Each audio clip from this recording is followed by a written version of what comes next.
Alors, j'ai échangé avec beaucoup d'entre vous. Je sais que les trains vous attendent assez rapidement. Donc j'ai fait le choix, effectivement, de faire un discours qui va être très bref et qui va aussi intégrer tout un tas d'éléments d'information. Donc comme ça sera une forme de discours de clôture, mais qui ouvrira sur les futurs GNE que nous allons enfin vous annoncer. Et on va commencer par une prise de parole des collègues qui ont organisé ces GNE. Alors, il y a un an, je prenais le poste du CIO de Bayonne. Il y a un an, quasiment jour pour jour, je recevais un appel téléphonique, parce que j'étais à Bayonne, je ne pouvais pas être à Lannion, de collègues ici présents, avec qui j'avais l'habitude de travailler, et la demande m'a été faite. Si j'acceptais que les prochaines JNE se tiennent à Bayonne, en toute confiance, de façon un peu impulsive et non réfléchie, j'ai accepté. Ça s'est vite su. Je pense que dans l'heure d'après, je me suis fait un peu piéger par des copines aussi. Elles se sont reconnues. Qui m'ont dit « Alors, ça se fait à Bayonne ?» Ben, comment tu sais ? Ah ben, on ne savait pas. Donc je me suis engagée là-dedans, avec la confiance de mes collègues, avec la confiance du national aussi. Cette confiance, elle n'est jamais acquise, elle se construit. Elle s'est construite tout le long de ces JNE, de cette préparation, en toute inconscience au départ, en toute conscience à la fin. Et des fois c'était douloureux, mais je crois que nous sommes arrivés à un résultat qui répondait peut-être, je l'espère, à vos demandes. Et nous en sommes contents par rapport au premier retour qu'on en a eu. Contente aussi d'avoir travaillé tous ensemble. Et quand je dis tous ensemble, c'est pas uniquement avec tous ceux qui sont sur l'estrade, mais avec vous, avec le plaisir qu'on a et qu'on doit se répéter de travailler ensemble. Je n'irai pas jusqu'à on s'aime, on peut ne pas s'aimer, mais travailler ensemble en bonne intelligence et continuons ainsi à partager, à avoir cette volonté de lutter aussi pour une professionnalité pour laquelle on croit, avec notre naïveté, notre utopie, et que ça perdure ces journées 69, 70, ce serait beau, voilà, avec plein d'allégresse aussi. Je vous remercie d'être venus, je vous remercie de m'avoir fait quelque part ce cadeau aussi.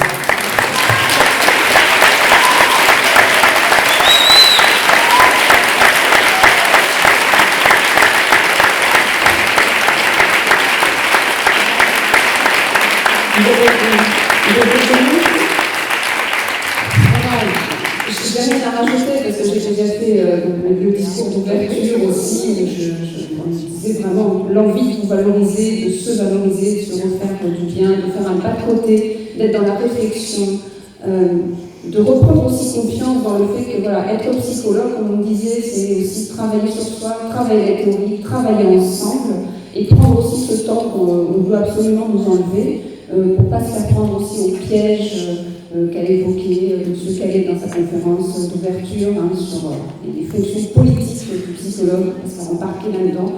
Et j'espère qu'ayant travaillé avec les différents intervenants, les conférenciers et les conférencières, vous l'ayez effectivement senti, qu'on voulait vraiment que ça réponde à vos attentes et que ce moment soit aussi un moment de plaisir.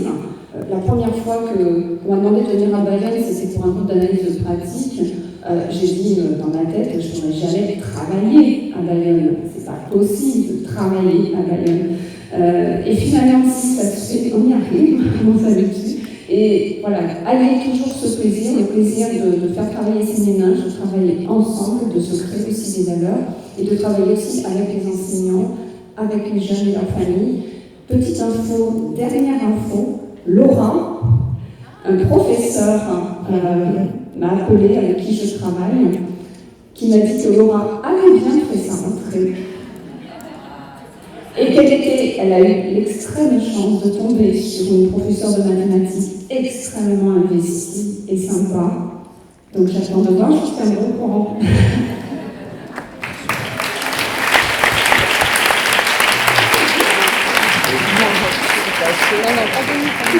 Non, pas moi, oui. Bon. Non, je l'ai déjà dit tout à l'heure, je vais redire ce que j'ai dit tout à l'heure. C'est-à-dire, attendez, je vais le redire autrement. C'est que, voilà, ces journées m'ont donné le bonheur de vivre quelques événements. Quelques petits événements et peut-être quelques grands événements aussi. J'en ai cité un là, pour la dernière la conférence de clôture. Des événements que j'ai rêvé de vivre pendant toute ma carrière. Ouais.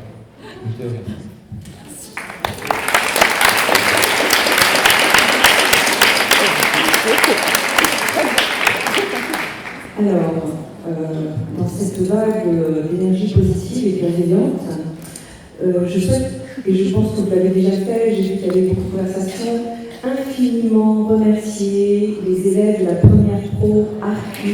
Bravo. Et les enseignantes.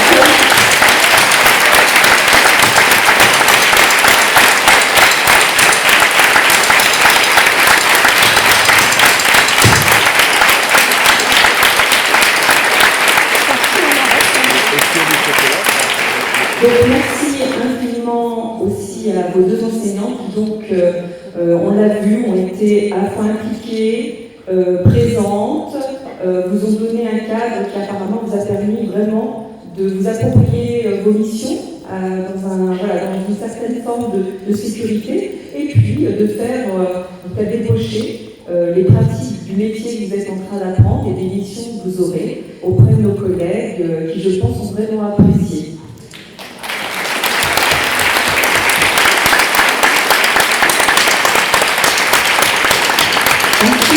Une pensée particulière à Joël de la Maison des Associations, que vous n'avez peut-être pas tous ni identifié ni croisé, mais qui a déployé des trésors d'ingéniosité et une présence sur tout un tas d'éléments. C'est-à-dire que c'est tous ces fameux détails que vous ne voyez peut-être pas, mais qui s'ajustent les uns avec les autres pour que ça soit fluide, pour que ça se passe et que ça se passe bien.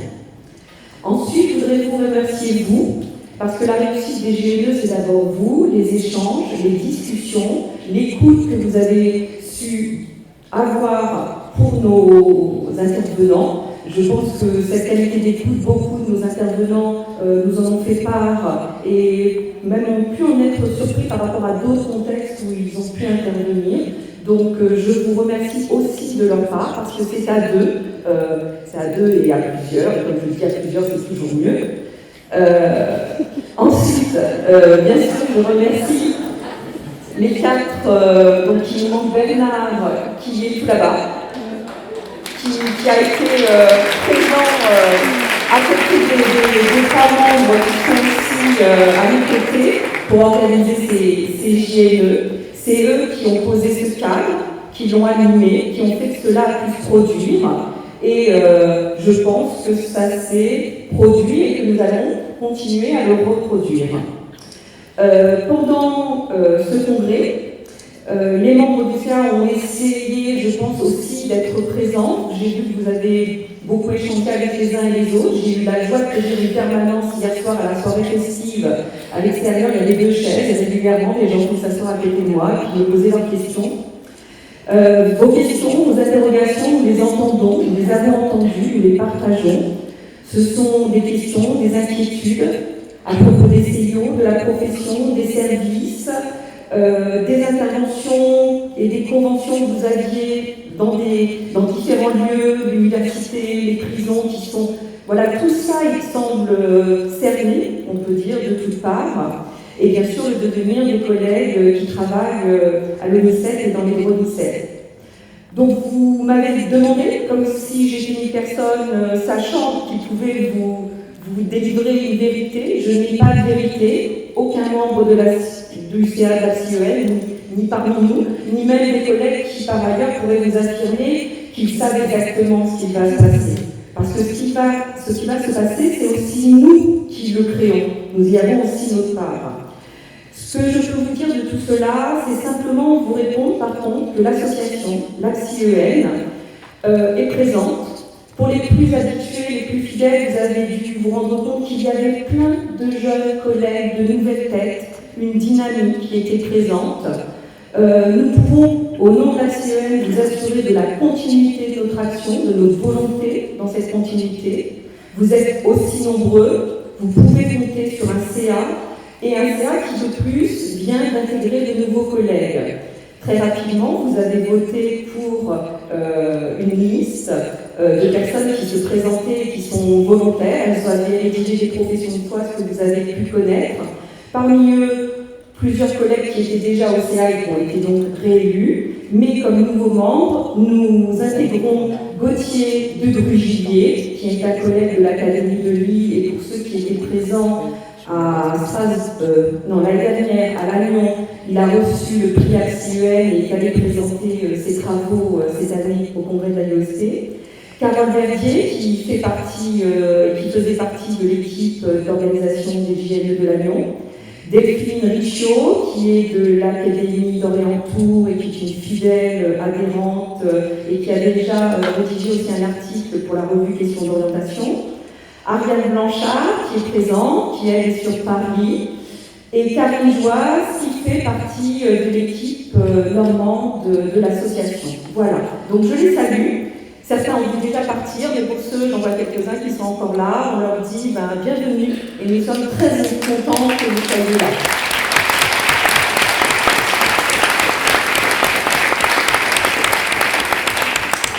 Donc l'ACEN est là, et preuve en est, on en parlait, nous sommes dans la perspective du 69e, du 70e, voire du 71e, et je pense qu'on a même des idées pour le 72e les 72e Journées nationales d'études de la CEN. Alors, je peux déjà vous annoncer que, pour laisser un peu de suspense, pour les JNE, les Journées nationales d'études de 2021, qui fêteront, je l'ai dit dans mon propos d'introduction, qui verront l'anniversaire de 90 ans de l'association, qui seront aussi le 70e congrès. Il y a eu quelques échanges. Or, pour ceux qui connaissent, il y a l'équipe de La Rochelle qui, visiblement, de plus en plus, mûrit ce projet. Mais il y a aussi l'équipe de Valence. Et il y a aussi un frémissement, c'est pour vous mettre la pression aussi. Il y a aussi un frémissement du côté de Reims. Il y aurait bien sûr, mais ça devient Dijon peut-être un jour.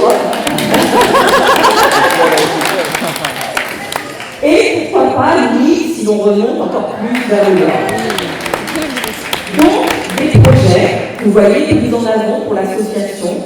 Je pense que quoi qu'il arrive, c'est le lieu où nous devons garder ce contact, cette culture, par ces journées nationales d'études, mais pour ceux qui ont participé à l'Assemblée générale, nous vous réaffirmons que nous allons d'autant plus soutenir aussi la tenue de journées académiques, régionales à définir, d'études. C'est-à-dire aussi vous aider à animer et à accompagner, à rencontrer vos collègues au plus proche.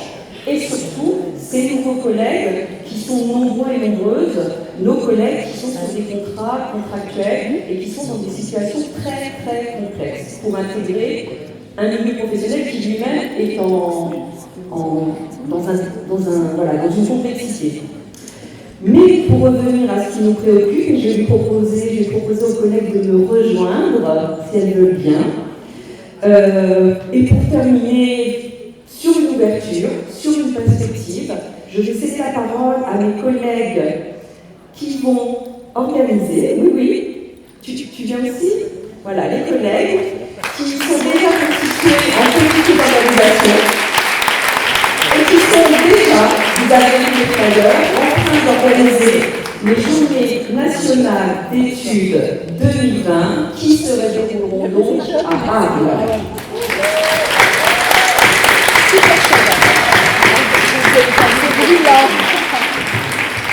Puisque je la vois dans la salle, t'es caché. Merci Janie aussi pour tout ce qui est journal quotidien des GNE. Merci pour cet excellent boulot.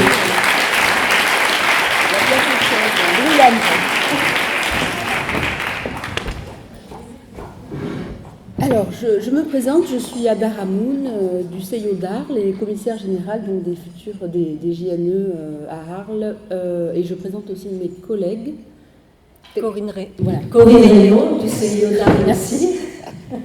Et Salka Touria, du même CIO. Alors, l'aventure était que l'année dernière, nous étions Corinne et moi sur les JNE de Lannion. Et pareil, après des échanges au sein de l'Assemblée générale, nous avions déjà discuté entre nous. Et puis voilà, l'idée a fait son chemin sur les journées d'études à Lannion. Et puis nous sommes rentrés sur Arles en septembre, à la fin des JNE, et nous avons proposé à notre équipe, avec joie, beaucoup de joie, la proposition de préparer les JNE à Arles en 2020. Voilà, l'accueil a été favorable et nous avons déjà eu une année de préparation vous avez pu avoir, je pense, l'argumentaire. L'affiche a été placée un petit peu sur différents coins des différentes salles de ces JNE.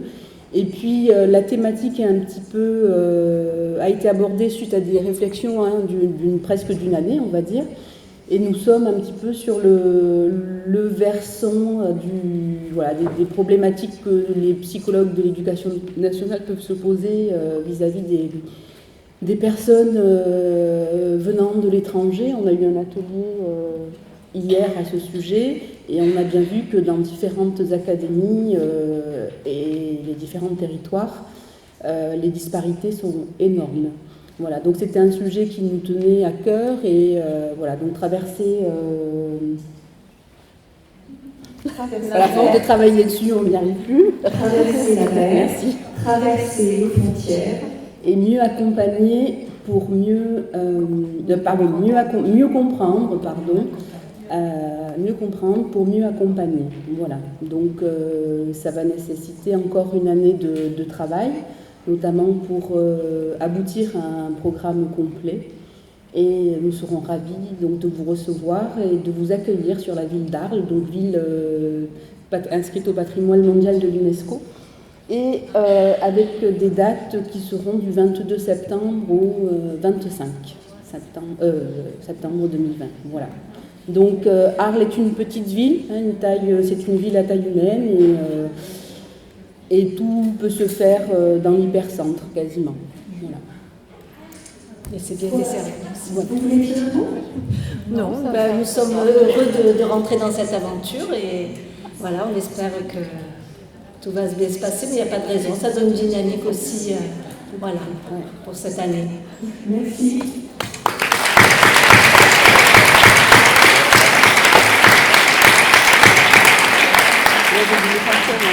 Donc, je vous souhaite à toutes et tous un bon retour. On reste en contact. Les vidéos seront, grâce à notre maestro Jean-François, sur la chaîne YouTube dans peu de temps. Les conférences auront lieu à un numéro de questions d'orientation décembre 2019. Et à l'année prochaine, au minimum, peut-être avant, en région ou en académie. À très bientôt. Merci.